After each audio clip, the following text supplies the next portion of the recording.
Hello everyone. तो कल से एनटीपीसी अंडर ग्रेजुएट की एग्जाम स्टार्ट हो रही है।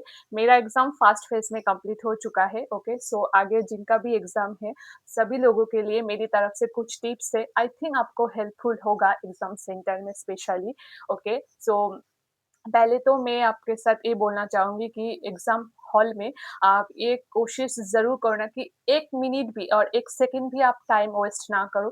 किसी भी मतलब क्वेश्चन में मत अटको, ओके? पहले आपकी आई थिंक स्ट्रैटेजी होना चाहिए कि रीज़निंग एंड मैथ में कंप्लीट मार्क्स कंप्लीट करना, ठीक है? आई मीन मैथ और रीज़निंग में फुल मार्क्स करना, ठीक है?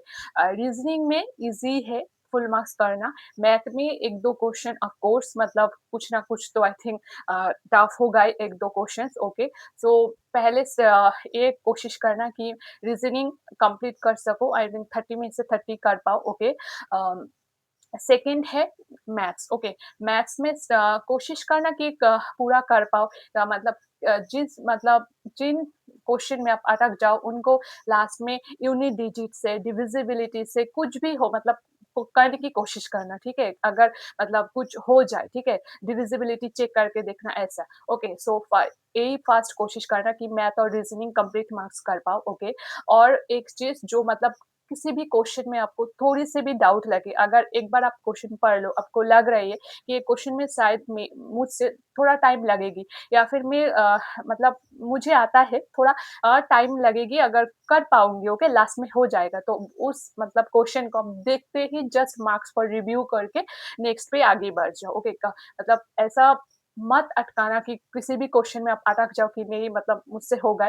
तो अगर ऐसा करोगी तो आई थिंक लास्ट में आपको 2-3 बहुत सारी क्वेश्चन जो आपको आई थिंक आप जस्ट पढ़ के भी आंसर दे सकते थे, वो आप टाइम की वजह से नहीं दे पाओगी। ऐसा बिल्कुल मत करना। किसी भी एग्ज़ाम का अगर आपको थोड़ी-सी भी लगने लगा कि इसमें टाइम जाएगा, उसको जस्ट तुरंत मार्क फॉर रिव्यू करके आगे बढ़ जाओ, ओके?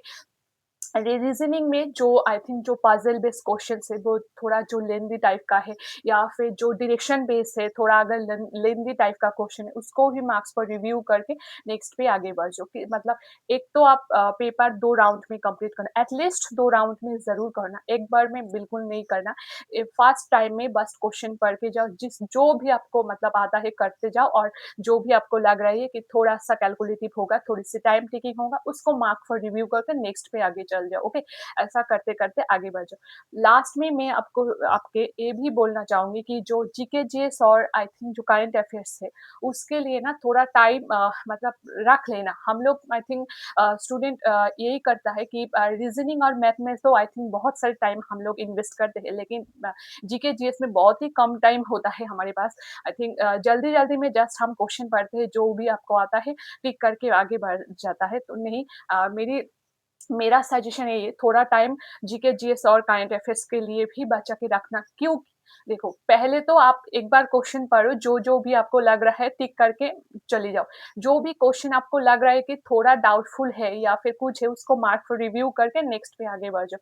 सेकंड टाइम में जब आप पेपर स्टार्ट करोगे सेकंड राउंड में, पहले जो रीज़निंग का जो भी आई थिंक पज़ल हो या फिर डायरेक्शन जो भी क क्वेश्चन आप लोग मार्क फॉर रिव्यू कर लिया था, उसको पहले कंप्लीट करो क्योंकि वो तो हो ही जाएगा इज़िली, ओके।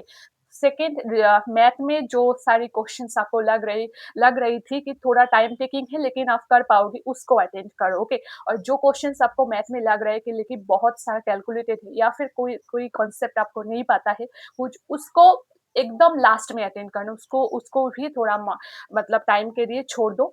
फिर आप जीके जीएस में चले जाओ। जीके जीएस में जो-जो क्वेश्चन्स आप मार्क फॉर रिव्यू किया हो, पहले तो आप 4 जो ऑप्शंस है उसको थोड़ा अच्छे तरह से पढ़ लो। अगर आपको किसी भी 2 ऑप्शंस आप एलिमिनेट कर सकते हो तो बहुत हेल्पफुल होगा।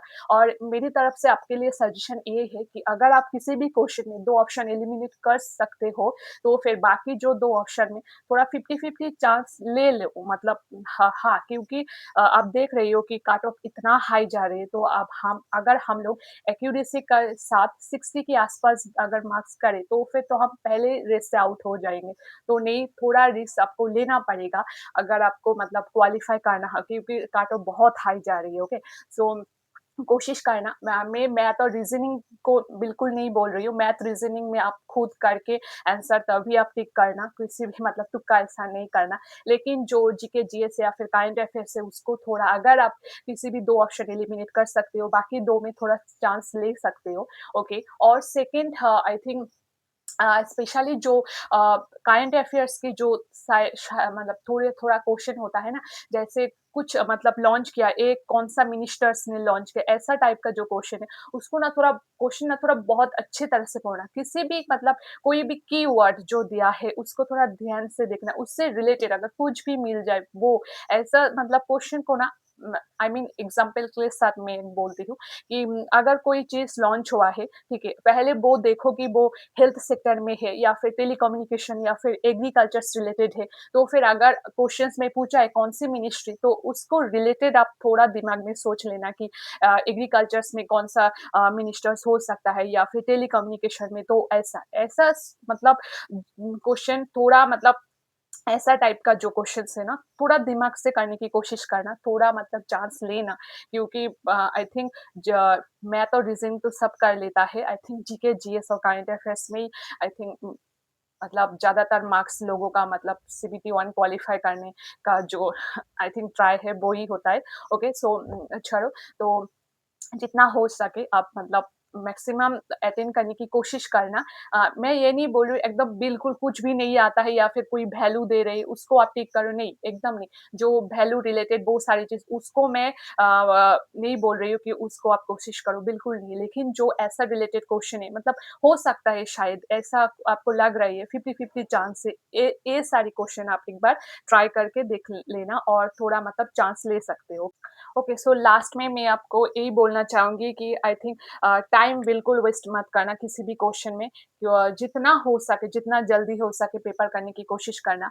लास्ट में जो मैथ आपको एकदम बचा हुआ है, जो मतलब थोड़ा लेंदी है, कैलकुलेटिव है या फिर कुछ नहीं है, आपको लग रही है मतलब आंसर नहीं आ रही, उसको एक कोशिश करना कि किसी डिविजिबिलिटी के रूल से अगर निकले देखना कि वो 11 से डिवाइडेड है या फिर 9 से कुछ रिलेटेड उसके आस-पास के अगर कोई ऑप्शन है, ऐसा थोड़ा मैथ में आप 1-2 क्वेश्चन में देख सकते हो लास्ट में। आई थिंक ये सारी चीज़ आप अगर आपके पास टाइम हो तो भी आप लास्ट में कर सकते हो। इसलिए मैं कह रही हूँ कि थोड़ा जल्दी करने की कोशिश करना, किसी भी मतलब क्वेश्चन में मत अटक जाना, ठीक है? और हाँ, मैक्सिमम क्वेश्चन की मतलब क्वेश्चन करने की ट्राई करना और रीज़निंग और आई थिंक रीज़निंग तो हो ही जाता है ईज़िली। मैथ में भी आई थिंक 1-2 छोड़ के मतलब हो जाएगा। जीके, जीएस और करंट अफेयर्स थोड़ा दिमाग से थोड़ा सोच के देखना और हाँ, एक बात भी आप याद रखना कि अगर आपको लग रही है कि पेपर बहुत टफ है, आई थिंक तो ये भी आप मान सकते हो कि अगर इतना टफ है तो मुझे नहीं आएगा, तो आई थिंक बाकी लोगों का भी उतना ही टफ लगेगा, सो कट ऑफ इतना शायद नहीं जाएगा, तो फिर आप मतलब अंदर से ऐसा कुछ मत करना, ठीक है? लेकिन आपको लग रहा है कि पेपर नॉर्मल है, लेकिन मेरा अटेम्प्ट कम है, तो कोशिश करना थोड़ा दिमाग से, थोड़ा मतलब चांस लेके किसी भी क्योंकि देखो सीबीटी 1 क्वालीफाई करोगी तभी आप सीबीटी 2 पे जा सकते हो, ओके? और कट ऑफ इतना हाई जा रही है, तो फिर थोड़ा जो मतलब चांस तो लेना ही पड़ेगा। एक्यूरेसी के साथ हम 60 के आस-पास करके कुछ नहीं होगा।